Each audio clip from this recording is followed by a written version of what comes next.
एक गांव में एक विधवा अंधी औरत रहती थी। उसका एक बेटा था जिसके पालन पोषण की सारी जिम्मेदारी उसके कंधों पर थी। वह अपने बेटे को पढ़ा लिखा कर एक बहुत बड़ा आदमी बनाना चाहती थी, इसलिए उसने उसका दाखिला गांव के सबसे अच्छे स्कूल में किया। वह दिन रात मेहनत करती ताकि बेटे की स्कूल की फीस दे सके। लड़के के स्कूल के बच्चे उसकी माँ के बारे में जानते थे। वे सब उसे अंधी का बेटा कहकर चिढ़ाते थे। लड़का इससे बहुत परेशान था। उसे अपनी माँ पर शर्माने लगी थी। वह उसके साथ कहीं भी आने जाने से कतराने लगा था। जब लड़का बड़ा हुआ तो उसकी शहर में अच्छी नौकरी लग गई। उसने अपनी माँ से वादा किया कि शहर में मकान लेकर वह उसे लेने आएगा, लेकिन वह शहर गया तो फिर लौटकर वापस नहीं आया।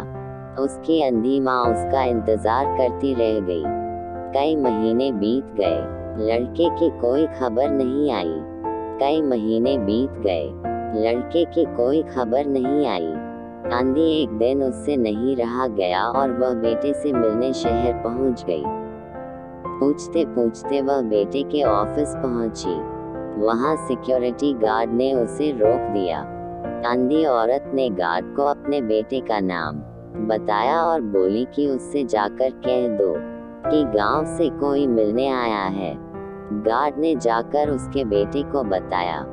बेटे ने ऑफिस की खिड़की से देखा तो उसे अपनी माँ गेट के बाहर खड़ी नजर आई। वह ऑफिस में सबके सामने अपनी माँ की वजह से शर्मिंदा नहीं होना चाहता था। उसने कहला दिया कि वह ऑफिस में नहीं है। अंधी औरत वहां से चली गई। शाम को वह लड़का ऑफिस से घर जाने के लिए निकला। रास्ते में एक जगह काफी भीड़ जमा थी। वह अपनी गाड़ी रोककर भीड़ के पास पहुंचा और तो बीच सड़क में अपनी माँ को मरा पाया। उसके हाथ में एक चिट्ठी थी जिसमें लिखा था, बेटा, बड़े दिन हो गए थे, तेरी कोई खबर नहीं मिली। चिंता हो रही थी, इसलिए तुझसे मिलने चली आई। तू तो अब बड़ा आदमी बन गया है। तुझसे मिलना अब शायद मुझ गरीब की किस्मत में नहीं, लेकिन मैं बहुत खुश हूँ तेरे लिए। तूने अपना ही नहीं मेरा सपना भी पूरा किया। मलाल है कि तेरी तरक्की देख नहीं सकती।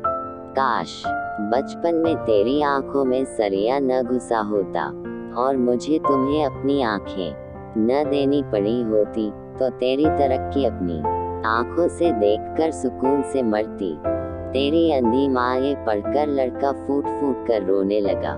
जिस अंधी माँ पर उसे शर्म आती थी, उसने उसके लिए कितना बड़ा बलिदान किया था। वह आत्मग्लानि से भर उठा और जिंदगी भर खुद को माफ नहीं कर पाया।